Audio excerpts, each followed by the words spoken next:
තෙරුවන් සරණයි නායක හාමුදුරුවෝ. මේ බොහොමන්සේ ලෝකය ගැන බොහෝ දේවල් මේ ඊට කලින් කියලා තියෙනවා.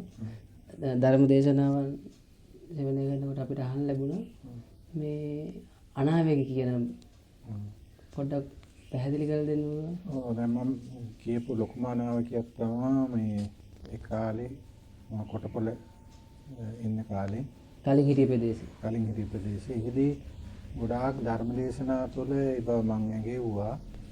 විශේෂයෙන්ම මිනිස්සු ගොඩක් මෙහෙටත් මම ආවට පස්සේ ඒ කාරණා සත්‍ය වුණ නිසා මෙහාට ගොඩක් පිරිස ආවා. ඒ තමයි මම මේ යුද්ධේ නවතින එක පිළිබඳව සඳහන් කරා. හරියට ඒක දිරියට සඳහන් කරා. හැබැයි මම කිව්වේ නෑ යුද්ධේ නවතිනවා කියලා කිව්වේ නෑ. ඒක වෙන වක්‍රාකාරව තමයි මම දැන්නුවේ. ඒ වක්‍රාකාරව දැන්නවා කියන්නේ අනිවාර්යයෙන්ම තව මාස 4ක් යනකොට දින වකවානුත් එක්ක මාස 4ක් යනකොට මේ ලංකාවට මහා සෙතක් වෙනවා කියන විදිහ තමයි මම කිව්වේ. ඒක මම දැක්කා යුද්ධේ නවතින එක. හැබැයි ඒක මම ඒ විදිහට කිව්වනම් ඒක අපේ ලෝතර බුදුහාමරන්ට කරන අගෞරවයක් වෙනවා. ඒ වෙලාවේ කිව්වේ. ඒ විදිහ එහෙම කිව්වනම් මොකද සත්‍ය වචනේ කතා කරන කෙනා තමයි ලෝකේ ලෝතර බුදුහාමරෝ බුද්ධත්වයේ ලැබුණු මොහොතේ ඉඳලා පරිනිර්වාණය දක්වා යම් වචනයක් දේශනා කරා නම් ඒ වචනේ පරම සත්‍යයක් වුණා. දැන් ඒතකොට මේ වර්තමාන සමාජයේ මේ බෝසත්ත්වෝ ගොඩක් පහළ වෙලා ඒක එහෙම එකක් තියෙනවා. ඔතන ලොකු දෙයක් අඳුන ගන්න තියෙනවා. ඒක මම මුලින්ම සඳහන් කරනවා අපි භාග්‍යවතුන් වහන්සේ ලංකාවට 3 වරක් වැඩි රටනේ මේක. එතකොට ධර්මද්වීපය කියන්නේ මේ රට. බුදුහාඳුරේ ඒවා පෙන්නලා දීලා තියෙනවා. එතකොට බුදුහාඳුරෝ 3 වරක් වැඩි රට මේක. මයංගන නාමදීප කැලණී කියන මේ තුම්පලට වැඩලා 12ම ස්ථාන 8ම ස්ථාන ආදි වශයෙන් මේ ලංකාව පුරාවට බුදුහාඳුරෝ වැඩියා. ඒ පාදේ ස්පර්ශ වුණා. ඒ නිසා මේක බුද්ධ භූමියක් වුණා. බුදුහාඳුරන්ට කීප වතාවක් මේ රට පූජා කරා දහම් දේශනාවලදී විවිධය.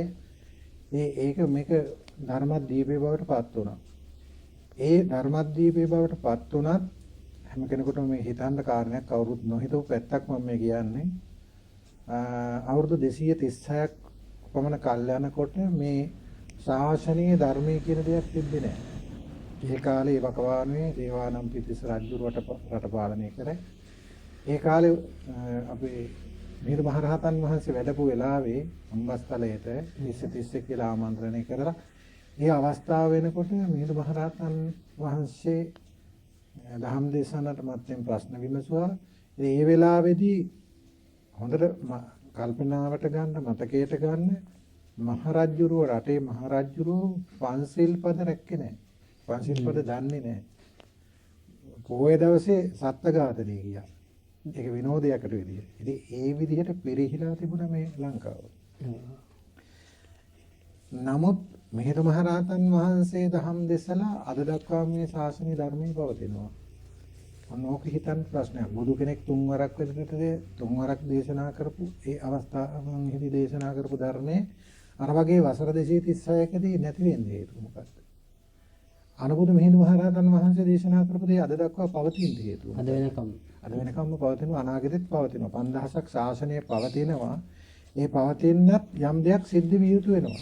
නැත්තම් 5000ක් ශාසනය පවතින්නේ නැහැ. පිරිහීමෙන් විනාශයටපත් වෙලා යන්න පුළුවන්. මොකද අද ගොඩක් දුරට බණ අහනවා මිනිස්සු. ඇහුවට ප්‍රතිපත්ති ගරුක වෙන්නේ නැහැ. ප්‍රතිපත්ති ගරුක නැති නිසා මේ ධර්මයේ විනාශයන් වැඩි.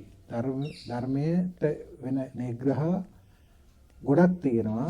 තරුණ පරපුර වලුවත් බණ අහනවා අඩුයි. දැන් මෑත භාගයේදී වර්තමානයේ ටිකක් පෙළ ගැහිලා තියෙනවා. ඒකට හේතුවක් තමයි අර මම මුලින් දැන් ඇත්තටම මේ වර්තමානයේ මේ ප්‍රසිද්ධ වෙලා හාඳුරු මේ ධර්මයේ බෞද්ධයෝ මේ බුද්ධහමට හැරෙයිද මම කියන්නේ මේ ජන විදියට මේ ඒකට ප්‍රධාන හේතුව තමයි මුලදී ශාසනය බබළුණා මැද බබලනවා අග බබලනවා බුදුහාමරගේ ධර්මයේ මුල මැද අග ඒ කියන්නේ දැන් පටන් ගෙන තියෙන්නේ බලන එක පටන් ගැනීමට වකවානුව සැකසෙමින් පවතිනවා. මේක තමයි මිහිඳු මහරහතන් වහන්සේ දේශනා කරේ. මම මිහිඳු මහරහතන් වහන්සේ දේශනා කරපු එකෙන් පටන් ගන්නම්කෝ. මිහිඳු මහරහතන් වහන්සේ චුල්ලහස්තිපදෝපම සූත්‍රයේ දේශනා කළා. එතනදී ප්‍රශ්න දෙකක් විමසුවා. අඹගහේ ප්‍රශ්නය ඥාති ප්‍රශ්නය. අඹගහ කියන්නේ මේ අඹගහ කියන වචනේ ගත්තා එතනින්. ඊට ඥාති ප්‍රශ්නය කියන්නේ ඥාති ප්‍රශ්නයේදී මම කියන මහරජුරෝ මම බවට පත් වුණා නේතනේ. ඔව් මම හැර මට ඥාති ඉන්නවා ඥාති නොවන පිරිසක් කියලා. මම කියන එක මම කියන සංකල්පයෙන් ආවා.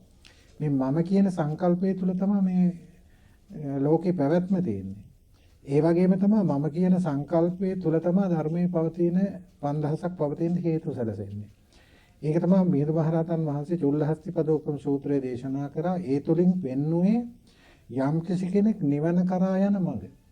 නිර්වාණය අවබෝධ කරගන්න මඟ තමයි චුල්ලහස්තිපදෝපම සූත්‍රයේ සරලව ඒකේ අදහස වෙන්නේ. එතකොට මේ චුල්ල කියන්නේ කුඩා හස්ති කියන්නේ යථා පද උපමා කරපු. ඒ පද උපමා කරගෙන නිවන කරා යන මඟ පෙන්වලා දුන්නා. නිවනට යන ආකාරය. එතකොට බුදුහාමුදුරෝ දේශනා කරපු සූත්‍ර දෙකක් නෙමෙයි. එකක් චුල්ලහස්තිපදෝපම සූත්‍රය අනික මහා හස්තිපදෝපම සූත්‍රය. හැබැයි මිහිඳු මහරහතන් වහන්සේ චුල්ලහස්තිපදෝපම සූත්‍රය විග්‍රහ කරලා උන්වහන්සේ මේ මහා හස්තිපදෝපම සූත්‍රය උපමාවක් විදිහට ගත්තා. ඒක තමයි මහරජ මේ කැලේට යම් කෙනෙක් යනවා නම් යනකොට ඇත්තඩි තියෙනවා. මහා ඇත්තඩි. ඇත්තු මහා ඇතා ගිය ලකුණු තියෙනවා. ඊළඟ දලපහරවල් තියෙනවා. අතුරු කිලි කඩපුවා තියෙනවා. ඒ වගේ ලක්ෂණ තියෙනවා මහා ඇතාගේ. හැබැයි මිහිඳු මහරහතන් වහන්සේ පැහැදිලි කරනවා මේ මහා ඇතා අඳුර ගන්න මහරජතුමනි මහා ඇතා අඳුර ගන්න වෙනවා. ඒ අඳුර ගන්න නම් ඒ ලකුණු පාරේ යන්න වෙනවා. මහා වනයේට යන්න වෙනවා. වන මැදට යන්න වෙනවා. වන මැදට යනකොට වන මැද තුල මේ හස්ති සමූහයේ ඉන්න තැන. එතනදී මහා ඇතා අඳුර ගන්න පුළුවන්. හැබැයි එතනදිත් මහා ඇතු එක්කෙනෙක් නෙමෙයි ගොඩක් පිරිසක් ඉන්නවා. අපේ බුදුහාමුදුරු දේශනා කරානේ මට මතක විදිහට ඇතු වර්ග ගණනාවක් ඉන්නවා. වාමනිකා, කණේරුකා ඔය වගේ ඒ නම් වශයෙන් හස්ති මහා හස්ති ඉන්නවා. හැබැයි මෙතනදී මහා හස්තිය කවුද මහා හස්තිය? හරියට අඳුරගන්නේ. පිළිවෙල අන ශාසනය තුල තමයි මේක අඳුරගන්නේ කිව්වේ. එතකොට මේ හස්ති කියලා කියන්නේ මෙතන මිහිඳු මහරහතන් වහන්සේ පෙන්නන්නේ හස්ති කියලා මේ සංඝ සමූහයට.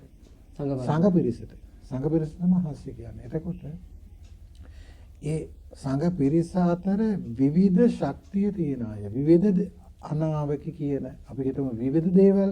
ඒතර බාහිර වර්තමානයේ දැන් ඒ වගේ ඒ වගේ අය එනවා. දැන් අපිට බැලුවොත් අතීතෙත් හිටියා එහෙම අය අනාගතෙත් ඒවට හරි කෙනා ඉස්මතු වෙනකම් මේ ලෝකේ ඉස්මතු වෙනකම් මේක මේ ගලාගෙන යනවා ධර්මයේ පැතිරෙමින් යනවා හරියට අරක මතු වෙනකම් මිහිඳු මහරහතන් වහන්සේ කිව්වේ මහා හස්තිය හොයාගන්න කියලානේ.